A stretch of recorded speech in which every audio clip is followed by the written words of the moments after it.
औज़ुबिल्लाहि मिनश्शैतानिर्रजीम बिस्मिल्लाहिर्रहमानिर्रहीम अस्सलामु अलैकुम वरहमतुल्लाहि वबरकातुहू। सदासीपेट के मजलिस इत्तेहादुल मुस्लिमीन के सदर, वो सदासीपेट के मजलिस इत्तेहादुल मुस्लिमीन के तमाम जिम्मेदारान,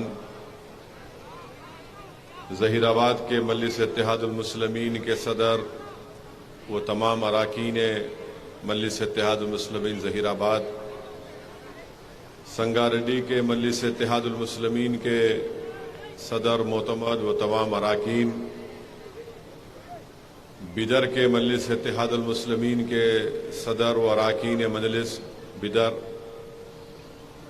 शयनशीन व तशरीफ़ फरमा जमात इस्लामी हिंद, जमीयतुल उलमा हिंद, अहले सुन्नतुल जमात के कौम और मिल्लत के तमाम जिम्मेदारान, बुजुर्गान कौम और मिल्लत, मेरे नौजवान साथियों और पसे पर्दा बैठकर सुनने वाली मेरी इज़्ज़तदार और माँ और बहनों, मैं सबसे पहले आप तमाम का शुक्रिया अदा करता हूँ कि आपने अपना कीमती वक्त निकालकर आज के इस जलसे में शिरकत की। आपका बेहद शुक्रिया। वहीं पर मैं मुबारकबाद देता हूँ मजलिस इत्तेहादुल मुस्लिमीन के सदासीपेट के सदर साहब को कि कम वक्त में उन्होंने इस जलसे का इनेकाद अमल में लाया और माशाअल्लाह से मैं उनकी कारकर्दगी की पूरी रिपोर्ट देख चुका हूँ और बेहतरीन तरीके से वो अपना काम अंजाम दे रहे हैं। मेरे अजीज दोस्तों और बुजुर्गों, वतन अजीज भारत में हमें कई मसाइल और चैलेंजेस का सामना हमको करना पड़ रहा है। भारतीय जनता पार्टी जब से बरसर इख्तिदार आई है दिल्ली में, इनके 9 साल के अरसे में हम ये देखते हैं कि 9 साल में इनके 9 मसाइल जो पूरे मुल्क के लिए उन्होंने पैदा कर दिए। एक ये कि चीन की फौज हमारी ज़मीन पर 2000 स्क्वायर किलोमीटर पर कब्जा करके बैठी है और हमारे वज़ीर आज़म का 56 इंच का सीना चीन के बारे में कुछ नहीं बोल सकते। दूसरा, हम देखते हैं कि नौजवानों का रोजगार का इंतजाम नहीं किया गया और नौजवानों का बेरोजगारी उनका मुकद्दर बना कर रख दिया गया। वहीं पर आप देखते हैं कि मणिपुर में सिविल वार चल रही है। करीब 70 के करीब लोगों का कत्ल हो चुका है। लोग पुलिस हेडक्वार्टर से बंदूकें और गोलियां छीन कर चले जाते हैं। कश्मीर में तशद्दुद खत्म होने का नाम नहीं लेता। कीमतें आसमानों को छू रही है। CAA का ऐसा कानून बनाया गया जिससे सिर्फ और सिर्फ मुस्लिम अक़लियत की और गरीबों की शहरियत छीनने का इंतजाम किया गया था। तो ये बीजेपी के 9 साल के दौरे इख्तिदार में ये इनका कारनामा रहा है। और बीजेपी अगर आज इख्तिदार में है तो इसकी जिम्मेदारी ये नाम निहाद सेकुलर पार्टीज पर आयद होती है। मेरे अजीज दोस्तों और बुजुर्गों, हम देखते हैं कि बीजेपी की तरफ से बहुत से हमारे बैकवर्ड क्लास के भाई हैं जिनको बीजेपी इस्तेमाल करती है ताकि वो आगे आकर हिंदुत्व के पैगाम को बढ़ाया जाए। मैं हमारे बैकवर्ड क्लास के भाइयों और बहनों से अपील करना चाहूंगा कि आप अगर ये समझते हैं कि मुसलमानों की वजह से इस मुल्क में मुश्किलात हैं, तो मैं उनको बताना चाहूँगा इस मुल्क में अगर आज जो चैलेंजेस हैं वो बीजेपी की देन है। हम हमारे बैकवर्ड क्लास के भाइयों को बताना चाहते हैं, दलित भाइयों को, शेड्यूल्ड ट्राइब के भाइयों को बताना चाहते हैं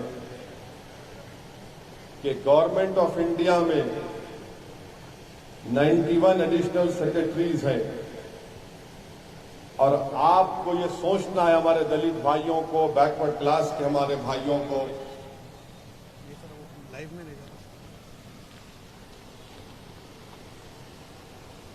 ये सोचना है कि आपकी नुमाइंदगी कितनी है। चलिए, आरएसएस का प्रोपेगेंडा है कि हर चीज के लिए मुसलमान को जिम्मेदार खड़ा कर दो। मुसलमान है तो ऐसा हो रहा है, मुसलमान है तो वो नहीं हो रहा है, मुसलमान है तो ये हक नहीं मिल रहा, मुसलमान है तो पूरा खा ले रहे।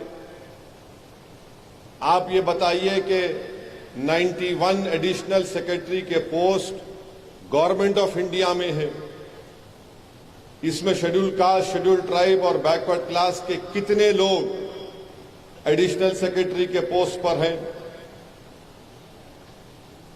सिर्फ 10 शेड्यूल कास्ट, शेड्यूल ट्राइब के एडिशनल सेक्रेटरी हैं और बैकवर्ड क्लास के सिर्फ 4 हैं। अब आप बताइए कि आपकी तरक्की को रोकने में कोई मुसलमान आ रहा है? आपको इस्तेमाल किया जा रहा है। और फिर 245 ज्वाइंट सेक्रेटरीज हैं, जिसमें शेड्यूल कास्ट, शेड्यूल ट्राइब के 26 हैं और बैकवर्ड क्लास के 29 हैं। बैकवर्ड क्लास का अभी तक तो कोई पॉपुलेशन का सही नहीं हुआ है, मगर माना जाता है 27% है। अब हमारे बैकवर्ड क्लास के भाइयों और बहनों को सोचना चाहिए कि 245 ज्वाइंट सेक्रेटरीज के पोस्ट हैं, जिसमें से बैकवर्ड क्लास को सिर्फ 29 और शेड्यूल कास्ट, शेड्यूल ट्राइब के 26। ग्रुप ए, इसमें आप देख लो, ग्रुप ए में शेड्यूल कास्ट कितने हैं? 12%, शेड्यूल ट्राइब 5% और ओबीसी बैकवर्ड क्लास 16%। यानी शेड्यूल कास्ट की आबादी 15%, 12% है ग्रुप ए में। शेड्यूल ट्राइब की आबादी 7.5% है, 5% उनको मिलता है ग्रुप ए में। और बैकवर्ड क्लास की 27% आबादी है और उनको मिलता है सिर्फ 16%। अब बताओ, आपके मुसलमान से नफरत कौन पैदा कर रहा है? आपको मुसलमानों की नफरत आपको दिखाकर आपके हक से आपको महरूम कर दिया जा रहा है। मैं आज के इस जलसे से आपको पैगाम देना चाहता हूं कि जरा होश के नाखून लीजिए। अच्छा, आप सेंट्रल यूनिवर्सिटीज में आ जाइए, सिर्फ 9 बैकवर्ड क्लास के प्रोफेसर सेंट्रल यूनिवर्सिटीज में काम कर रहे हैं, जबकि 313 का कोटा है। तो हमारे बैकवर्ड क्लास के भाइयों को सोचना है, चाहे मुनूर कापू हो, मुदिराज हो, गौड़ हो, यादवा हो, बताओ फिर ये हक क्या मुसलमान ले रहा है? आपको इस्तेमाल किया जा रहा है। 9 सिर्फ प्रोफेसर के पोस्ट है टीचिंग के सेंट्रल यूनिवर्सिटी में, जबकि 313 का कोटा है। इसका मतलब यह है कि अपर कास्ट के लोग सबसे ज्यादा खा के बैठे हैं। और लड़ाया किसको जा रहा है? मुसलमानों से। किसके दिलों में नफरत पैदा की जा रही है? अच्छा, अब जो इंफॉर्मेशन 10 मिनिस्ट्रियों की है, पब्लिक सेक्टर बैंक्स की है, सेंट्रल पब्लिक सेक्टर अंडरटेकिंग्स की है, अब आप ये बताइए कि इसमें जो बैकलॉग पोस्ट है 92,589 बैकलॉग पोस्ट है, इसको अगर फिल किया गया तो 2012 अप्रैल से दिसंबर 2016 तक इसकी फुलफिल हुआ, माने फिल किया गया। अब तक 13,035 पोस्ट बैकवर्ड क्लास के खाली पड़े हैं। असदुद्दीन ओवैसी का भड़काऊ भाषण उसको रोक रहा है उन पोस्टों में फिल करने के लिए। पूछो, आप हमारे बैकवर्ड क्लास के भाइयों को पूछना चाहिए। अच्छा, जो गवर्नमेंट पार्लियामेंट में डेटा टेबल करी है, 10 सेंट्रल डिपार्टमेंट है गवर्नमेंट ऑफ इंडिया के, defence production, railways, financial service, post, defence, housing, urban affairs, home affairs, atomic energy, revenue, education. ये जनवरी 1, 2021 का डेटा बोल रहा हूं। शेड्यूल कास्ट के वेकेंट पोस्ट हैं 17,880। शेड्यूल ट्राइब के वेकेंट पोस्ट हैं 14,000। हमारे बैकवर्ड क्लास के भाइयों के पोस्ट खाली है 19,280। यानी तीनों को मिला लिए तो 51,000 पोस्ट खाली हैं। और हमको कहा जाता है मुसलमान जिम्मेदार है। मुसलमान कहां जिम्मेदार है? जिम्मेदार तो नरेंद्र मोदी है जो आपको नौकरियों से महरूम रख रहा है। जिम्मेदार तो आरएसएस है जो आपको प्रोफेसर के ओहदों पर नहीं लाना चाहती है। जिम्मेदार तो हिंदुत्व की आइडियोलॉजी है जो आपको नौकरियों से महरूम रख रही है। और क्या बोलते? नहीं, मुगल बादशाह अकबर जिम्मेदार है, औरंगजेब जिम्मेदार है। अरे अकबर औरंगजेब को मर के कितने साल हो गए? 400 साल, 300 साल। मगर ये तो नौकरियां हैं ना। 9 साल में आपको कितनी नौकरी मिली बताओ गवर्नमेंट ऑफ इंडिया में? तो हमारे बैकवर्ड क्लास के भाइयों और बहनों को सोचना है, जो मैं डेटा दे रहा हूं, जो दे चुका हूं, अगर कोई इनकार कर रहा तो बोलो, किसी मुकाम पे वक्त तय करो, मैं आने तैयार हूं। कोई चड्डी वाले आरएसएस को लाके बिठाओ, 5 मिनट नहीं बैठ सकता हमारे सामने। मगर अब जो बैकवर्ड क्लास के लीडर्स बीजेपी में, उनकी जबान इस पे नहीं खुलती कि भाई इतने पोस्ट खाली क्यों हैं, इसका जिम्मेदार कौन है? कि गवर्नमेंट ऑफ इंडिया के 10 सेंट्रल डिपार्टमेंट में 51,224 वैकेंसीज रिजर्व पोस्ट में क्यों खाली हैं? खाली 34,000 फिल किया गया। इस पे बोलो, नहीं बोलते। अच्छा, फिर इनसे पूछो आप, 10 मिनिस्ट्री के डिपार्टमेंट, मिनिस्ट्रीज हैं, डिपार्टमेंट है, बैंक है, फाइनेंशियल इंस्टीट्यूशन है, इसमें ओबीसी के पोस्ट इतने खाली क्यों हैं? 13,535 खाली है। अब इसके बरक्स आप देखो, तेलंगाना में जो बीजेपी के कायदीन है, ये अमित शाह अगर हैदराबाद को आते, क्या बोलते अमित शाह? गाड़ी का स्टीयरिंग ओवैसी के हाथ में है। अमित शाह साहब, अगर गाड़ी का स्टीयरिंग मेरे हाथ में है तो फिर गवर्नमेंट ऑफ इंडिया का पूरा कंट्रोल तो आपके हाथ में है ना। आप क्यों नहीं दे रहे दलितों को, शेड्यूल ट्राइब को, बैकवर्ड क्लास को नौकरियां? 9 साल से बैठ के आप क्या किए बताओ? प्राइम मिनिस्टर आपका, डिफेंस मिनिस्टर आपका, पूरे आपके। मगर इसके बावजूद भी क्या असदुद्दीन ओवैसी जिम्मेदार है? नौकरी नहीं दिया तो अमित शाह। हैदराबाद को उतरते ही पेट में दर्द शुरू हो जाता, पेचिश हो जाती। अब ओवैसी को बोलना है, ओवैसी को बोलना है। अरे भाई, इसके ये पोस्ट जिम्मेदार कौन है बताओ आप? ग्रुप ए में इतनी वैकेंसी की, दलितों को उनका हिस्सा क्यों नहीं मिलता? हाईएस्ट ग्रुप ए में शेड्यूल कास्ट सिर्फ 12% क्यों है? ओबीसी 16% क्यों है ग्रुप ए में? बोलो अमित शाह, बोलो बीजेपी वालों। कुछ नहीं बोलेंगे इस पर। हमारे बैकवर्ड क्लास के भाइयों और बहनों को यह बात सुनना पड़ेगा। आपको मुझसे नफरत हो सकती है, नफरत करो आप, मुझे कोई इतराज नहीं है। मगर याद रखो, असदुद्दीन ओवैसी की नफरत में इतने अंधे मत हो जाओ कि तुम बर्बाद हो जाओगे। तुमको नौकरी नहीं मिल रही है, तुमको नौकरियों से दूर रखा जा रहा है। क्यों? क्योंकि मुसलमान का खतरा दिखा दो। हद तो यह हो गई कि सेक्रेटेरिएट बन गया, तो सेक्रेटेरिएट बना तो बीजेपी का एक लीडर बोलता कि उसमें गुंबदें हैं, हम आए तो तोड़ देंगे। अबे तोड़ दे, अभी तोड़ दे, क्या करना है हमको? तुम क्यों इंतजार करते हो इख्तियार में आने का? तुमको तो जरूरत ही नहीं है ना। तुम तो 6 दिसंबर को 1992 को सुप्रीम कोर्ट का वादा करके तुमने बाबरी मस्जिद को शहीद करा, तो जाओ सेक्रेटेरिएट तोड़ दो, लेके जाओ एक 5-6 लाख के मजमे को, बोलो हम खाली गुम्मत तोड़ते, तोड़ो। वो गुम्मत नहीं है, सेक्रेटेरिएट का जो नक्शा बनाया गया है, बोधन में एक पुरानी मंदिर है, गुजरात में एक हनुमान की मंदिर है, महबूब नगर में एक घर है, उसको देखकर डिजाइन किया गया, मगर इनको गुंबद नजर आई। अरे क्या ख्वाब में भी तुमको शेरवानी नजर आती क्या?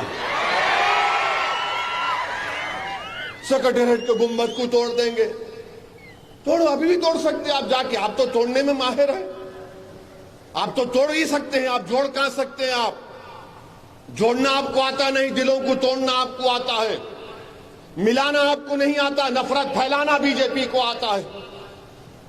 मगर ये जो पॉइंट है, इस पर बीजेपी को जवाब देना है, अमित शाह को जवाब देना है। जो तेलंगाना के बीजेपी के लीडर बात करेगी, पाता बस्ती नहीं, वहां पे लाइट चोरी होती नहीं, लाइट डायरेक्ट लेती। अरे तुम झूठ पे झूठ बोले जा रहे हो। इलेक्ट्रिसिटी डिपार्टमेंट का डेटा आया है कि पुराने शहर में चोरी नहीं होती, उनका जो जितना कंजम्पशन है, कितना रेवेन्यू आ रहा है देख लो उसमें, मगर नहीं पाता बस्ती। अरे दीवाने, पाता बस्ती में हमारे हिंदू भाई भी रहते हैं, दलित भाई भी रहते हैं, बैकवर्ड क्लास के भाई भी रहते हैं, और बड़ी तादाद में रोज दारुसलाम को आकर इस दीवाने से काम भी लेकर जाते हैं। मगर नहीं, नफरत करना इनका काम है। नहीं, नो सेक्रेटेरिएट में वो कर दिए, वहां पर ऐसा कर दिए। ये तेलंगाना के बीजेपी के कायदीन बात करेंगे एक ही बात, नहीं ओवैसी चला रहा गवर्नमेंट को, मैं चला रहा हूं गवर्नमेंट को। तुम्हारे चिचा होंगे केसीआर, मेरे नहीं है क्या? नहीं, उन्होंने सुनते होंगे। अरे कौन सुनता हमारी बात?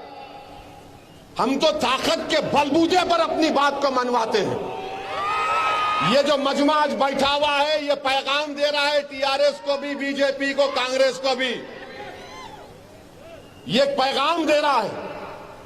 और ये बोलते हैं कि नहीं, इन्हों ऐसा कर रहे, इनकी वजह से तेलंगाना में हिंदू खतरे में है। अरे तेलंगाना में अगर कोई खतरे में है तो तेलंगाना के बीजेपी के लीडर्स परेशान हैं कि अब क्या होना है, क्या कर सकते। अच्छा, हम बार बार, मैंने आदिलाबाद के जलसे में भी बोला, ये अमित शाह बोलते आके, क्या बोलते हैं उन्होंने, स्टीयरिंग ओवैसी के हाथ में है, हम 4% निकाल देंगे, वो कर देंगे। अरे अमित शाह साहब, अब आप बोलो स्टीयरिंग मेरे हाथ में अगर है तो बीआरएस की हुकूमत ने 2500 करोड़ खाली मंदिरों के अपकीप और पुजारियों के लिए खर्चा किया है। स्टीयरिंग मेरे हाथ में है। चीफ मिनिस्टर ने जगतियाल डिस्ट्रिक्ट में हनुमान मंदिर कॉम्प्लेक्स कोडागट्टू में वादा किया कि 1000 करोड़ रुपया लगाएंगे। स्टीयरिंग मेरे हाथ में है। 1000 करोड़ का वादा चीफ मिनिस्टर ने किया। 2021 के बजट में बीआरएस की हुकूमत ने कहा कि हम 720 करोड़ रुपये मंदिर और अर्चकास के वेलफेयर, फलाह बहबूद के लिए इस्तेमाल करेंगे। 4.5 करोड़ 25 लाख रुपये वेंकटेश्वरा स्वामी टेम्पल दुब्बाका में इस्तेमाल करेंगे। फिर उसके बाद यादाद्री की मंदिर को 1800 करोड़ रुपए से बनाया गया है। स्टीयरिंग मेरे हाथ में है। और फिर बोलते हैं कि इन्हों मिले हुए हैं 1800 करोड़ यादाद्री मंदिर, और वेमुलवाड़ा की मंदिर पर 60 करोड़ रुपए गवर्नमेंट ने खर्चा किए। कोंडागट्टू मंदिर पर 100 करोड़ रुपए, बासरा की मंदिर पर 50 करोड़ रुपए, धर्मापुरी की मंदिर पर 50 करोड़ रुपए, भीरकुर की मंदिर पर 13 करोड़ रुपए, कोमरावली मंदिर पर 11 करोड़ रुपए, दुब्बाक की मंदिर पर 3 करोड़ रुपए, सिद्दीपेट की शिवा टेम्पल पर 2 करोड़ रुपए, 50 लाख गंगापुरम की मंदिर के लिए, 30 लाख गोडम सत्यनारायण की मंदिर के लिए।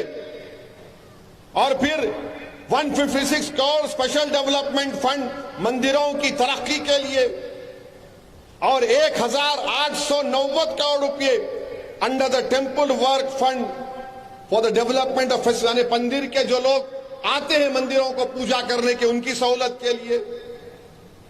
फिर धूपा दीपा नवोदयम स्कीम के तहत 200 करोड़ रुपए सैंक्शन हुए। अब आप बताओ, स्टीयरिंग मेरे हाथ में है। अच्छा, अगर मेरे हाथ में है तो अमित शाह आपको दर्द क्यों हो रहा? मंदिर तो बन रही ना आपकी। ये बीजेपी के लोगों को तकलीफ क्यों हो रही है? अगर मेरे हाथ में स्टीयरिंग है तो इतने करोड़ रुपए मंदिर को लगे, बोलो ना तुम। नहीं, गुम्बद को तोड़ेंगे। अरे तोड़ जाके, तेरे दम है तो बोलता कहीं को। अरे तोड़ेंगे, धरे के लुंगी उठा के डरा रहा हमको। जाके तोड़ के दिखा हम में तो उधर को। नहीं, गाड़ी का स्टीयरिंग इनके हाथ में है। बाप की जागीर है। जो मुंह को आप बोले तो मैं भी बोल सकता हूं बात। नरेंद्र मोदी से लेके पूरा शिद्रा निकाल दे तो आरएसएस का खड़े खड़े यहां पे बोले जा रहे। ओल्ड सिटी पे सर्जिकल स्ट्राइक करते, बात की जागीर है। कब करते बोलो, मैं अकेला ठहर तो आओ देखेंगे क्या होता। सर्जिकल स्ट्राइक करते क्या? हम क्या चुड़िया पहन के बैठे हैं? और हमारी मां और बहनें चुड़िया पहन के भी बैठी है तो उन्हें काफी है तुम्हारे लिए। पाता बस्ती में सर्जिकल स्ट्राइक, अबे जाके चीन पे कर दम है तो बोल नरेंद्र मोदी को कि चीन को खाल के फेंको। डेप्सांग और डेमचाक से 2000 स्क्वायर किलोमीटर चीन कब्जा करके बैठा। नहीं, हम ओल्ड सिटी पे सर्जिकल स्ट्राइक करते। अरे कौन सा सर्जिकल स्ट्राइक करते बाबा? अच्छा ये देखो आप, ये बीआरएस पार्टी कर दी तो इनको दिखा, कांग्रेस वालों को बड़ी तकलीफ हुई। नु बोले ओहो, बीआरएस इतना करी तो उन्होंने ऐलान कर दिए। क्या ऐलान करे? कांग्रेस पार्टी के सदर ऐलान किया कि अगर उन्होंने पावर में आ गए तो उन्होंने जो है 100 राम मंदिर हर असेंबली कॉन्स्टिट्यूंसी में 10 करोड़ से एक लागत से बनाएंगे। अरे क्या हो रहा मेरे भाई, ये क्या हो रहा हमारे तेलंगाना में? आप बना रहे हैं तो फिर दूसरे मजहब के लोग क्या करेंगे? दूसरे मजहब के लोगों को इंसाफ नहीं होगा क्या? मगर लफ्ज मुसलमान इनकी जबान से निकलता नहीं, किसी भी पार्टी से नहीं निकलता। सब के सब बीजेपी को अगर हराना है तो आइडियोलॉजी पर हराओ। ये अगर आप झुमरी तलैया ये करते रहेंगे, इससे नहीं बीजेपी को हरा सकेंगे आप। बताइए, कांग्रेस एक ऐलान करती है, अच्छा फिर उसके बाद कांग्रेस भी क्या बोलती? नहीं नहीं, असद भाई उनके साथ है ना। अरे तुम किसके साथ हो मेरे को बताओ। और हमको कोई एतराज नहीं है कि आप मंदिरों को बीआरएस की सरकार ने दिया, बहुत अच्छा किया, देना चाहिए। मैं भी एक मजहबी मुसलमान हूं। अगर हमारे हिंदू भाइयों की मंदिर में आस्था है, मानते हैं, मगर यह बोलना बीजेपी के मेरे हाथ में स्टीयरिंग है। अरे मेरे हाथ में अगर स्टीयरिंग होता तो फिर ओल्ड सिटी में जो एक 6 किलोमीटर की 5 या 6 किलोमीटर का मेट्रो है उसकी लाइन आ जाती अब तक। मगर बीआरएस की हुकूमत माइंड स्पेस से हाईटेक से लेके शमशाबाद तक 21 किलोमीटर की अब मेट्रो रेल की लाइन डालना चाह रही। ओल्ड सिटी में जो एक हिस्सा बाकी है फलकनुमा तक, उसको 500 करोड़ रुपए होना, मगर बीआरएस की हुकूमत जो है माइंड स्पेस से शमशाबाद एयरपोर्ट तक 5680 करोड़ का टेंडर कॉल कर दिए, मगर स्टीयरिंग मेरे हाथ में है। बीएचईएल से लेकर लाइन यहां तक थी, कैंसिल हो गई, मगर स्टीयरिंग मेरे हाथ में है। आखिर क्या हो रहा है ये? यही तो आपको बताना चाह रहा हूं। फिर यहां पर आप देख लो, मजलिस-ए-इत्तेहादुल मुस्लिमीन ने तेलंगाना की हुकूमत को सितंबर 2021 में हमने एक डॉक्यूमेंट बनाकर बीआरएस हुकूमत को दिया कि जिस तरह हमारे दलित भाइयों को दलित बंधु की स्कीम में 10-10 लाख रुपए दिए जा रहे, हमने पूरा डेटा बनाकर दिया सितंबर 2021 में कि मुसलमान जो तेलंगाना में है उसमें 5% मुसलमान बिलो पॉवर्टी लाइन के। हमने ये बीआरएस हुकूमत से डिमांड किया कि उन मुसलमानों में से 5% जो बीपीएल में, उसमें से 1% को 1% मुस्लिम्स को आप 10 लाख एक खानदान को दो। आपको मालूम कितना खर्चा आता खाली उसका? 900 करोड़ रुपए। तेलंगाना का बजट करीब 2.5 लाख करोड़ है मेरे ख्याल से। 2.5 लाख करोड़ में रेवेन्यू आता है 1,70,000 करोड़ का। 900 करोड़ का हम बोले बीआरएस को, स्टीयरिंग मेरे हाथ में है। बोले ना क्यों नहीं देते गरीबों को, जब दलित भाइयों को गरीबी की बुनियाद पर मिल रहा है। और मैं जिम्मेदारी के साथ बता रहा हूं, जो बीपीएल फैमिलीज तेलंगाना में, मुसलमानों के बीपीएल दलितों से भी गरीब है तेलंगाना में, आप दो, उनको भी दो। मगर बदनाम मैं हो जाता हूं कि ओवैसी इस तरह का तकरीर करता है। आपको क्या जरूरत थी इस तरह की बात करने की? 900 करोड़ रुपयों से खाली डीबीटी। और कितना रेवेन्यू है? रेवेन्यू एक्सपेंडिचर तेलंगाना का 1,70,000 करोड़ के बराबर है। कितना आपको देना पड़ेगा? कुछ नहीं है इसमें। इसीलिए हम तेलंगाना की हुकूमत से इस बात का डिमांड करते हैं कि तेलंगाना के जो मुसलमान बीपीएल फैमिलीज है उसमें 1% लोगों को आप दलित बंधु की स्कीम की तरह मुस्लिम बंधु स्कीम का ऐलान करो और 10-10 लाख रुपए उन गरीबों को मिलना चाहिए। क्यों नहीं मिलना बताओ आप? अगर मैं डेटा खोल के बताऊंगा तो आप हैरत करेंगे। पूरी स्टडी मेरे पास है। आप अंदाजा भी नहीं कर सकते कि गुर्बत जो बीपीएल बिलो पॉवर्टी लाइन जो मुसलमानों में दलितों से भी गरीब है, शेड्यूल ट्राइब के बराबर गुर्बत है। मगर हम पे इल्जाम लगा देते इन उनसे मिले हैं, इन उनसे मिले हैं। अरे तुम लोग पूरे एक जगह बैठ जाओ, मैं तुम्हारे को बिरयानी खिलाता हूं। तुम्हारे को बड़े की पसंद नहीं, छोटे की खिलाता हूं। छोटे की पसंद नहीं, तरकारी की खिलाता हूं। तुम लोग तीनों एक कमरे में बैठ कर डिसाइड कर लो, गाड़ी वाले, हाथ वाले, कमल वाले, ओवैसी क्या है। मगर तीनों के लिए हम भाईजान बने हुए हैं। तीनों के लिए हम भाईजान बने हुए हैं। अरे ये क्यों बोले आप? अरे क्यों नहीं बोलूं? मैं सच्चाई को बयान कर रहा हूं, झूठ नहीं बोल रहा हूं। डेटा दे रहा हूं। माहिरीन को बिठाकर, प्रोफेसर आमिरुल्लाह खान हो, प्रोफेसर शाबान साहब हो, उनको बिठाकर वो लोग बना कर दिए ये दो। मगर आप सुनने तैयार नहीं। 2200 करोड़ का यकीनन बजट है माइनॉरिटीज का। उसमें से 1617 करोड़ स्कूलों में चले जाते, 400-500 करोड़ उसका ऑफिस का खर्चा है। अच्छा, वो स्कूलों को आपने ग्रेजुएट डिग्री तक लेकर चले गए, वो 100 करो। गाड़ी की स्कीम का क्या हुआ बताओ मेरे को? उसके बारे में कोई जवाब नहीं देंगे। बीजेपी बोलती पाताबस्ती सर्जिकल स्ट्राइक करेंगे, ओवैसी के हाथ में स्टीयरिंग है। फाइनेंस मिनिस्टर तेलंगाना बोलते कि हर असेंबली हल्के में हम एक दवाखाना खोलेंगे 100 बेड का। बहुत अच्छा है, खोलिए आप, गरीबों को फायदा होगा। मगर उस अस्पताल को चलाने डॉक्टर कहां से आएंगे? मैं पिछले 5 साल से पुकार रहा हूं, अरे उस्मानिया हॉस्पिटल को बनाओ, नई बिल्डिंग है, बनाओ।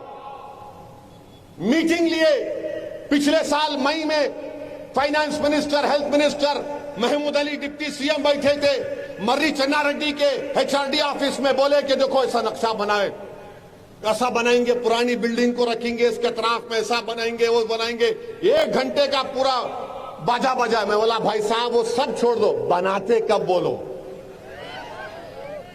बनाते कब ये बोल दो। साउथ तेलंगाना का सबसे बड़ा मरकज उस्मानिया हॉस्पिटल,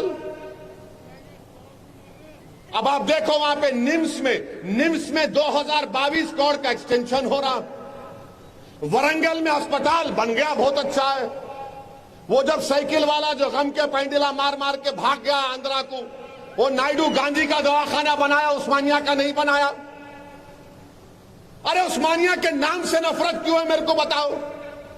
मैं तो खड़े रह के बोला कि अगर तुमको बिल्डिंग पसंद नहीं है तोड़ दो उसको, मगर गरीब परेशान हो रहा है।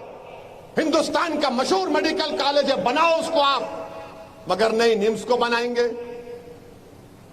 क्यों नहीं बनाएंगे भाई? वो सिर्फ ओल्ड सिटी के गरीबों के लिए नहीं है, पूरे साउथ तेलंगाना के गरीब परेशान हैं, मगर बनाना नहीं चाहते आप।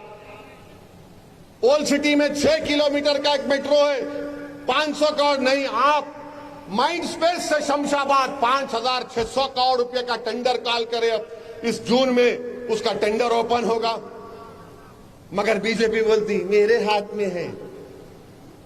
क्या दूल्हे की गाड़ी है? हर कोई आके बाजू बैठ जाएगा है? मेरे हाथ में है, मेरे हाथ में है। अरे तुम्हारे दोनों हाथों में लड्डू है। दिल्ली में तुम बैठे, यहां तुम बैठे हुए हैं, गुलाब जामुन तुम्हारे मुंह में है, मलाई तुम्हारे जेब में है, तेल तुम्हारे हाथों में है। हमारे पास क्या अपनी जबान है जो तुमको पसंद नहीं आती, इसलिए कि सच्चाई को बयान करती है। तुम यही चाहते ना कि सच्चाई को बयान ना करो।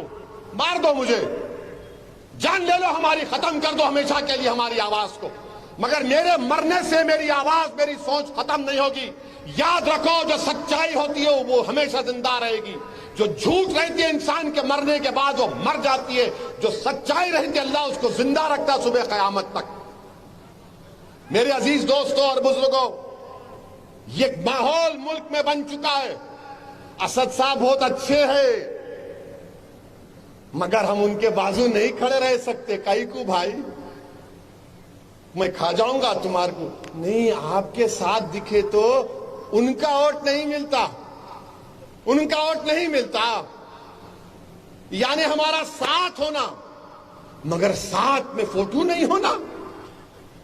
भाई साहब याद रखो, ये तुम जो दूर दूर भाग रहे ना हमारे से, कहीं बहुत दूर तुम ना हो जाओ।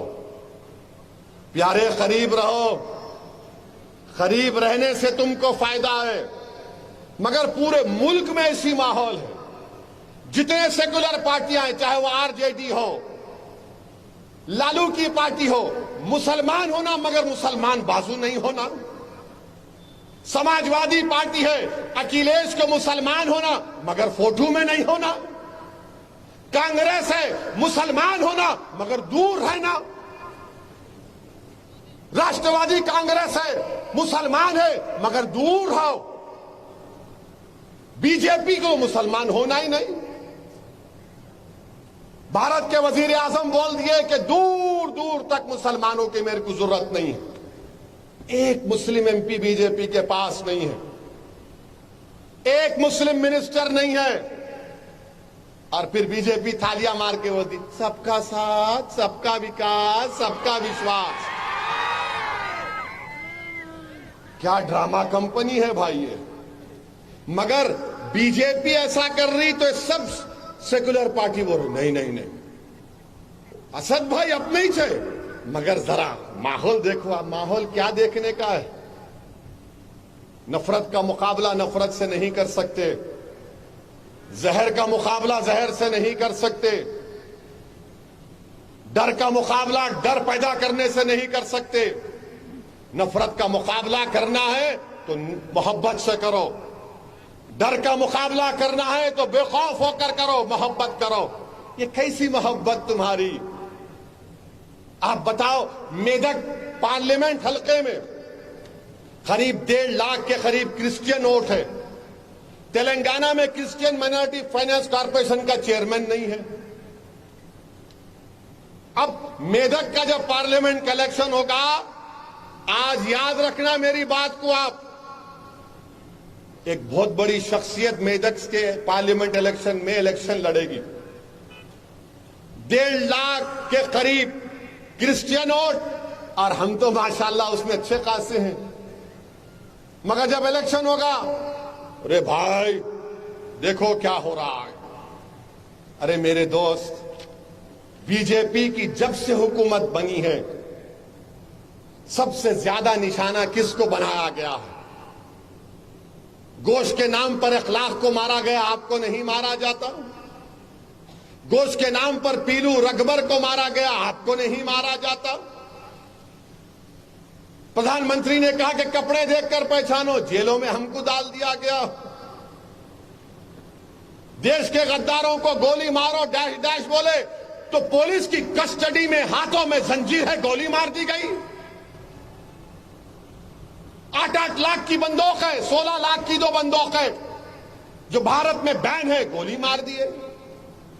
अरे हम मर रहे हैं, जेल में हम सड़ रहे हैं, पीटा हमको जा रहा है, गालियां हमको दी जा रही हैं, देशद्रोही का इल्जाम मुझ पर पड़ता है।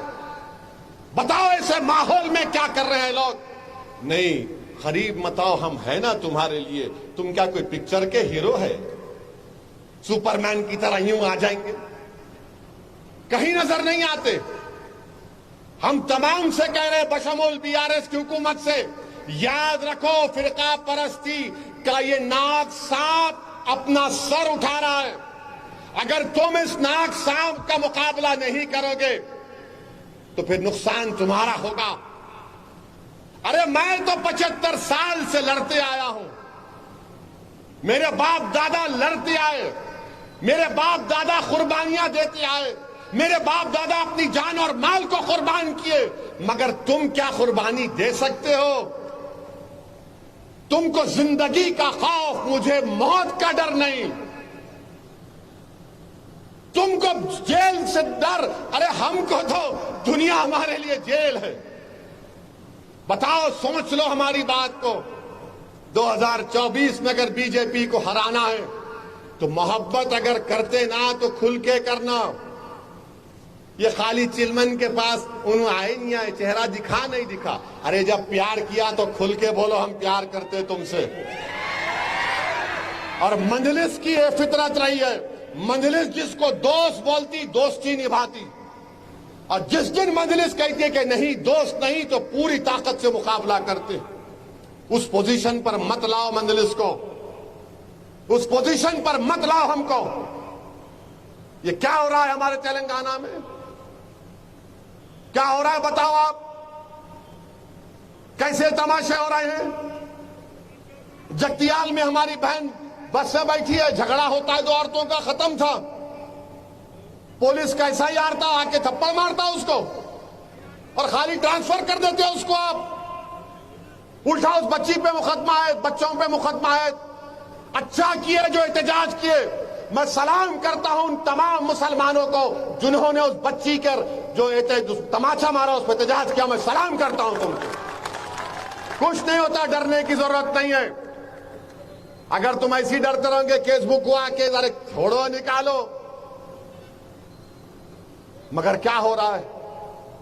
बोले जा रहे हैं, गालियां दिए जा रहे हैं। हर कोई बीजेपी का आता गाली देता हमको। आईपीसी इस्तेमाल क्यों नहीं किया जाता उन पर?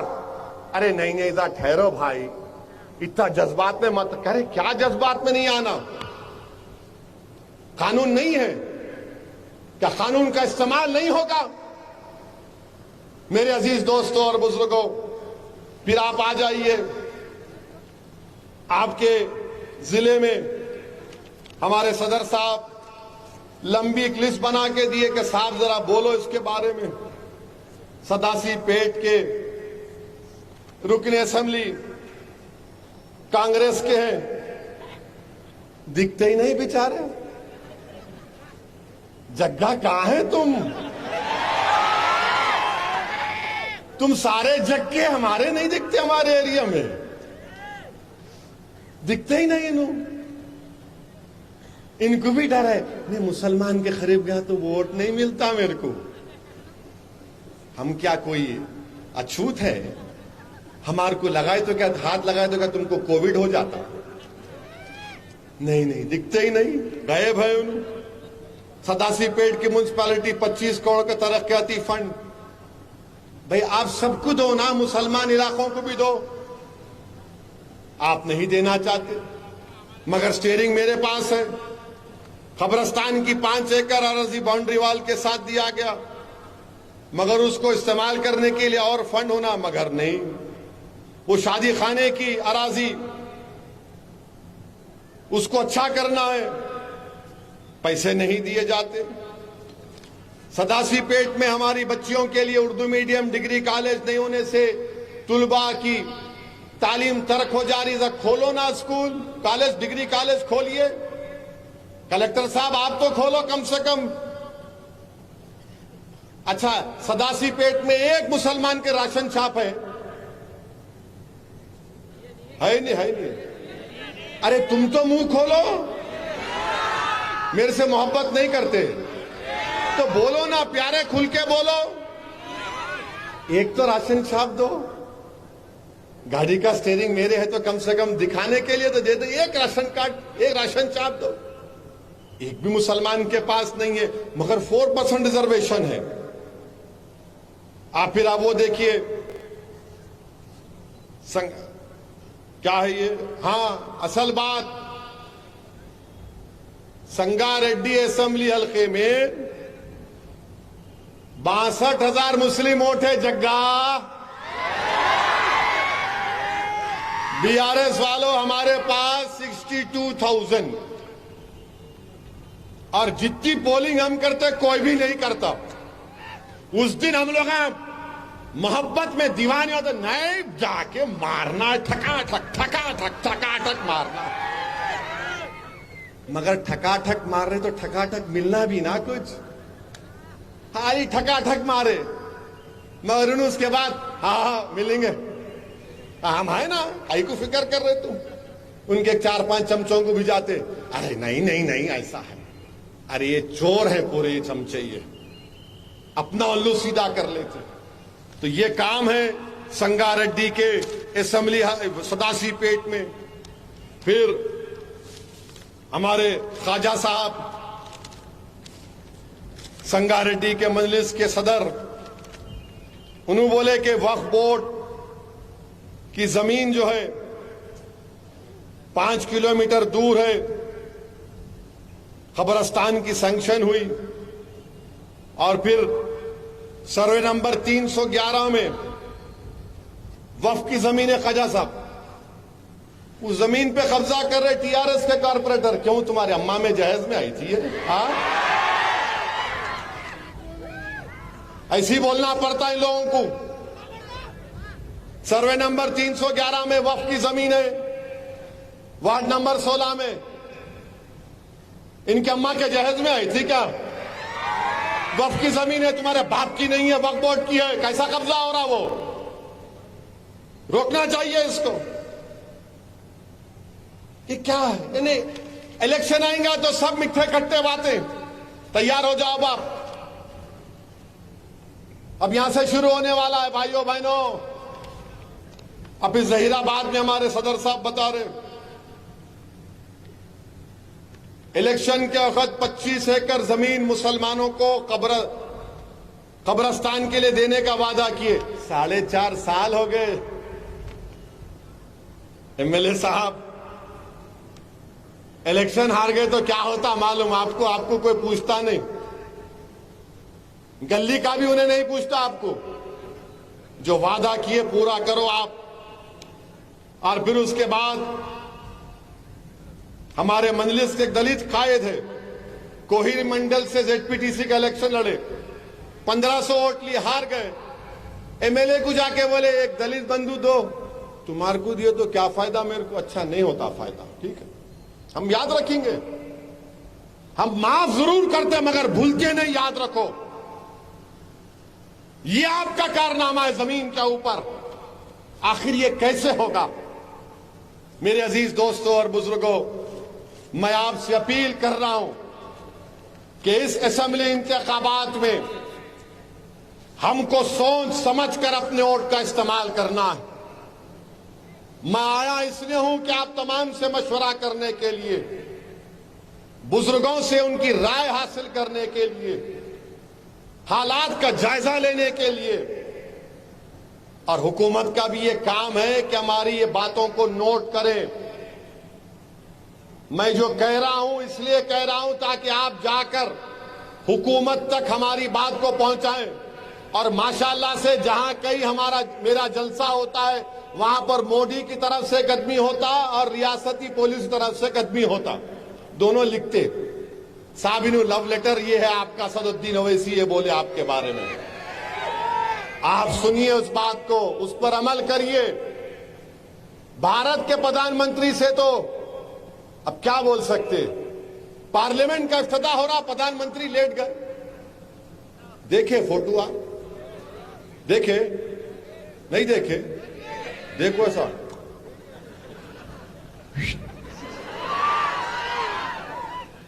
माशाल्लाह। मैं समझा कि एकदम क्या बात है भाई, क्या बात है। लोकसभा के अंदर गए प्रधानमंत्री तो हमारे हिंदू भाइयों के जो उनके मजहबी रहनुमा हैं उनको साथ लेकर गए। अरे आप जरा मुसलमानों को भी जाना था, ईसाइयों को लेकर जाना था, सिखों को लेकर जाना था, बौद्ध मजहब के लोगों को लेकर जाना था, सबको अंदर लेके जाना था। ये मुल्क सबका है ना, मगर नहीं, वहां नहीं लेके जाएंगे। मगर इन्हें बोलता मैं सेक्रेटेरिएट गुंबद तोड़ देता हूं। तोड़ दे रहे भाई, हम पाथा बस्ती पे सर्जिकल स्ट्राइक करेंगे। क्या सर्जिकल स्ट्राइक करे तुम? बल्दिया का इलेक्शन हुआ, वो उत्तर प्रदेश के बाबा आके 4 घंटे फिर के गए। अमित शाह चार मीनार के दामन में आके बोले हम मजलिस को कर देंगे, पूरी टीम ताकत लगा दिए। और टीआरएस के बड़े बड़े लोग मेरे को बोल रहे थे असद भाई बहुत तवज्जो ले रहे, एहतियात करो। मैं बोला भाई साहब अपनी फिक्र करो, यह ऐसा है कि जो पुल क्रॉस करा यहां पे माहौल अलग होता। एनटी रामाराव भी बोले थे, चन्ना रेड्डी भी बोले थे, चंद्राबाबू नायडू भी बोले थे, राजशेखर रेड्डी भी बोले थे, उससे पहले वेंगल राव बोले, उससे पहले ब्रह्मानंद रेड्डी बोले, बीच में नरसिम्हा राव बोले, पंडित नेहरू से लेके नरेंद्र मोदी तक सब बोल रहे। मगर आपकी दुआओं का नतीजा है कि अल्हम्दुलिल्लाह ये आपका इत्तेहाद का खिलाफ आज तक आबाद है और सुबह क़यामत तक सियासी खिलाफ का आबाद रहेगा इंशाअल्लाह ताला। इन सबको तकलीफ है, मां क्या करना, मां कुछ नहीं कर सकते। इसलिए नहीं कर सकते क्योंकि अल्लाह का फजल और करम है, अहले दिल की दुआएं हैं, सदकाए नबी करीम सल्लल्लाहु अलैहि वसल्लम का और आपकी दुआएं हैं। और हम मर मिटने वाले हैं, वहां पर दिन रात काम करते हैं। मजलिस इत्तेहादुल मुस्लिमीन के एमएलए की तरह कोई पार्टी का एमएलए काम नहीं करता। दारुस्सलाम में 6 दिन 4.5-5 घंटे बैठकर आवाम से रास मुलाकात होती है। कोई मिनिस्टर से मिलना है तो उसको पूछना पड़ता, घर को जाके ठहरना पड़ता। यहां पर दारुस्सलाम में सीधा आज एक हमारी बहन दारुस्सलाम को आ गई, थोड़ा उन्होंने गर्मी है ना, थोड़ा उन्होंने आके मेरे को बोल रहे मेरे को एमपी बनना है हैदराबाद से, कब बना रहे मेरे को? मैं बोला है मेरा कंपटीशन तो मैं समझ रहा था बीजेपी है, इन्हों आगे मिला बैठो बहन, नहीं मेरे को एमपी कब बना रहे? ये दारुस्सलाम है। मेरे अजीज दोस्तों और बुजुर्गों, यहां पर मजलिस इत्तेहादुल मुस्लिमीन की एक नई तंजीम को बनाया गया है।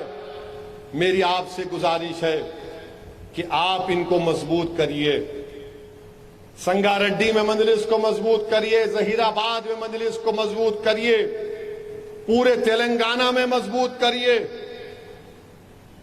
मैं किसी के नफरत के लिए नहीं कह रहा हूं, हमारे बैकवर्ड क्लास के भाई हैं, गौड़ हैं, यादवा हैं, कुरबा हैं, पद्माशाली है, मुदिराज है, मुनूर कापू है। ये सबका एक लीडर है, एक चेहरा है। रेड्डी है, उनका एक चेहरा है। कम्मा है, उनका एक चेहरा है। वेलमा है, उनका एक चेहरा है। और हम लोग क्या बोलते, नहीं नहीं नू है तो अच्छा मगर कहीं नू उधर उधर तो नहीं है। मेरे अजीज दोस्तों और बुजुर्गों, आपकी सियासी अहमियत को बढ़ाना है, आपकी ताकत को बढ़ाना है। देखो आपके सामने, अगर बीजेपी को थोड़ा बहुत तेलंगाना में कुछ उछल कूद कर रही है इसलिए कि उनका जो लीडर है वो मुनुर कापू से है, वो जो बीआरएस छोड़ के बीजेपी में गया उन्हें मोदी राज है, उन्हें उछल कूद कर रहे। रेड्डी लोग बोलते नहीं हमारी कांग्रेस है। बताओ फिर आप क्या करने वाले हैं?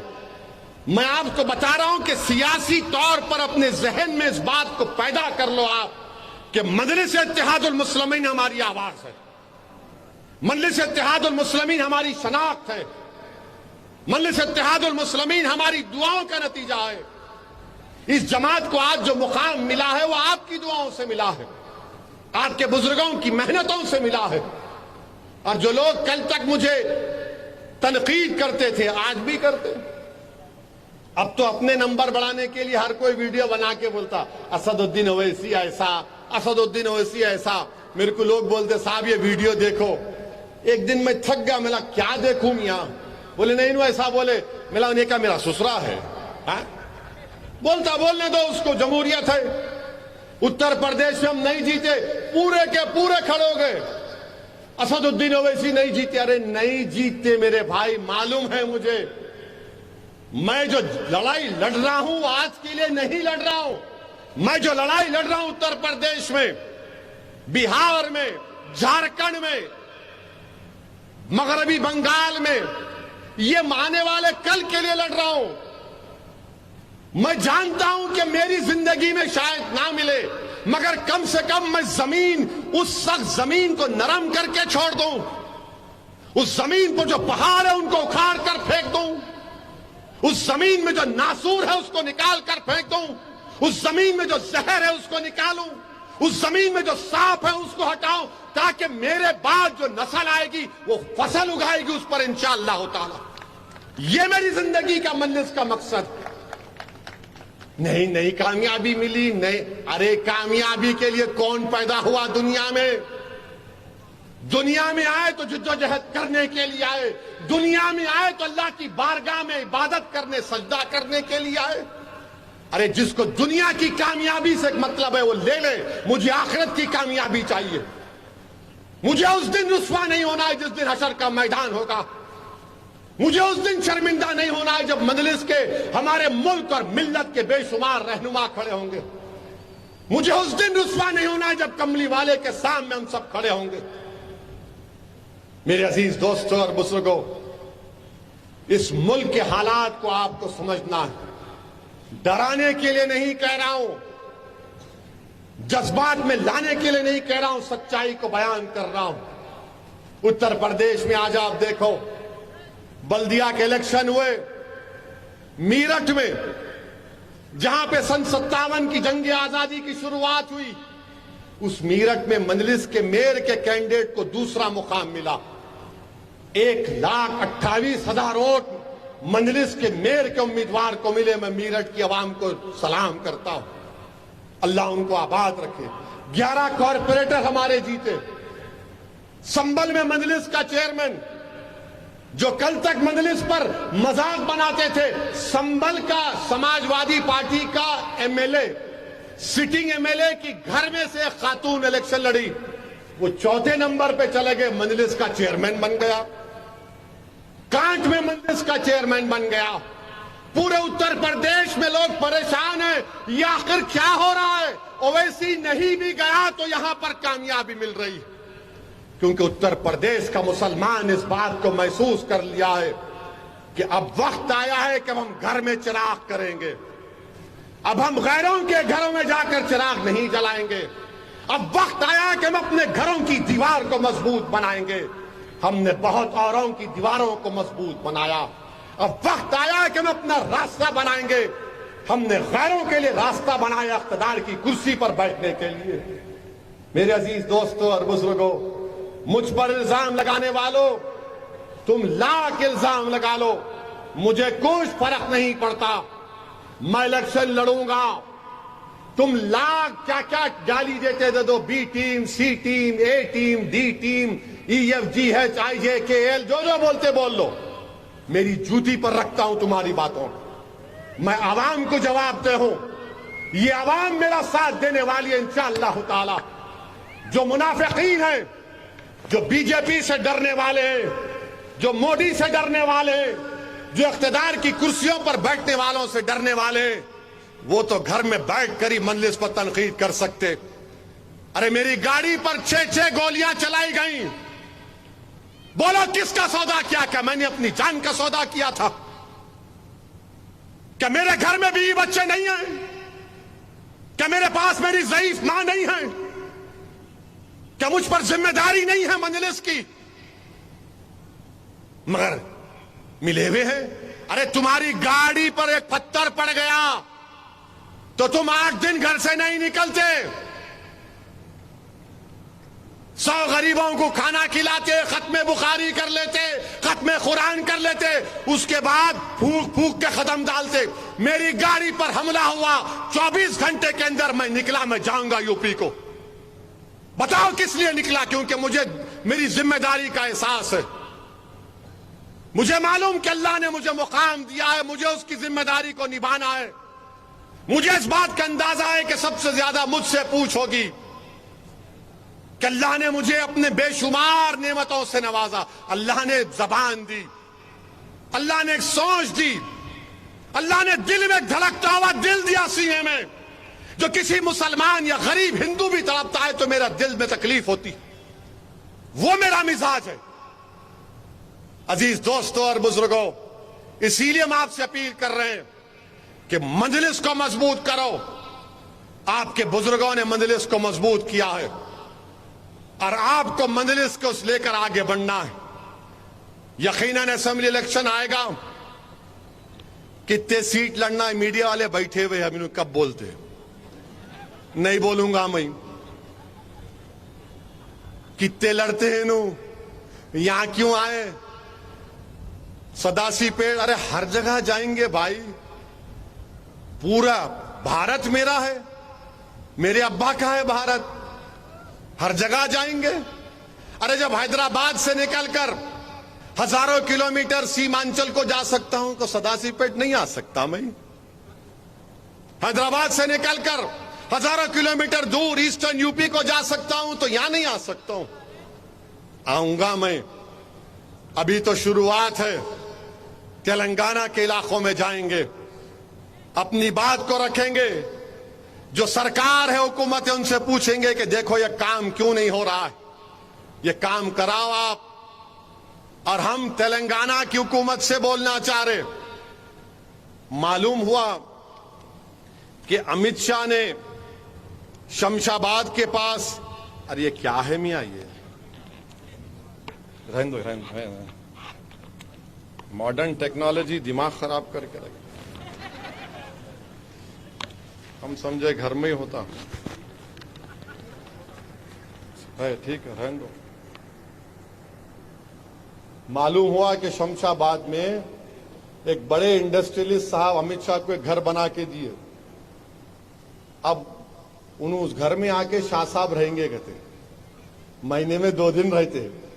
अरे 2 दिन कहीं को हफ्ता भर गुजारिए, कुछ नहीं होने वाला है, मगर आएंगे, रहेंगे। अब ये हुकूमत की जिम्मेदारी है, उन्होंने देख लेना जरा। बार बार हमारे को आके नहीं बोलना, अरे नहीं नहीं जरा आप नहीं नहीं अब बहुत होगा।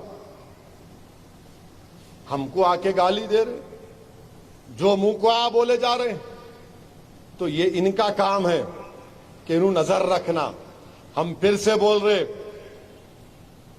ये आंख मुचोली का खेल बंद कर दो, खुल के मोहब्बत करो, खुल के काम करो।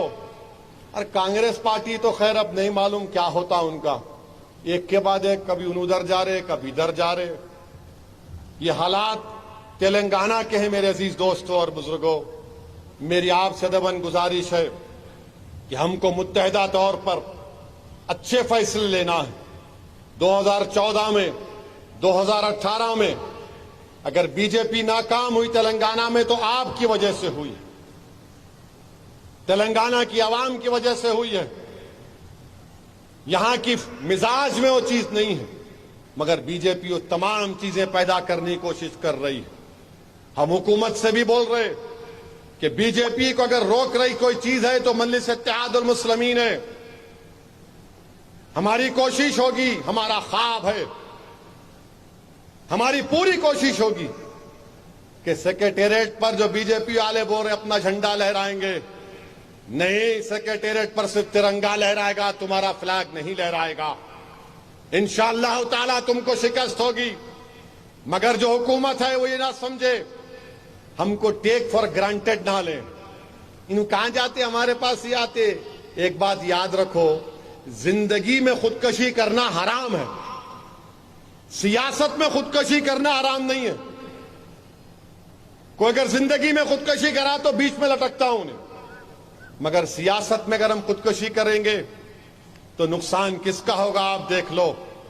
इसीलिए मेरे अजीज दोस्तों और बुजुर्गों, आपका बेहद शुक्रिया कि आप आए, मजलिस को मजबूत करिए और इंशाअल्लाह ताला मेरी पूरी कोशिश है कि तेलंगाना के दीगर इलाके जात में मैं जाऊं, आपसे मुलाकात करूं, आपसे बात करूं।